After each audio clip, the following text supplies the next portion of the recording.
వసుదేవు ఇలా పట్టుకొని తీసుకెళ్తూ ఉన్నాడట. తీసుకెళ్తూ ఉంటే పెద్ద పెద్ద ద్వారాలటండి.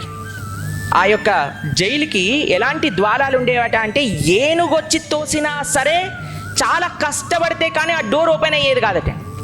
అలాంటి ద్వారానికి ఇంతింత పెద్ద పెద్ద లాకులు వేశారటండి.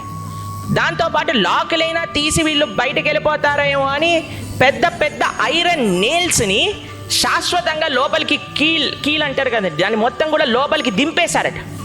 తీయాలి అని అంటే ఫస్ట్ ఈ నెయిల్స్ని బయటికి తీయాలి, లాకులు తీయాలి. ఏనుగులు వచ్చి తోస్తే కానీ జరగని ఆ డోర్స్, ఆ జైలుకు ఉండే పెద్ద పెద్ద గేట్లు.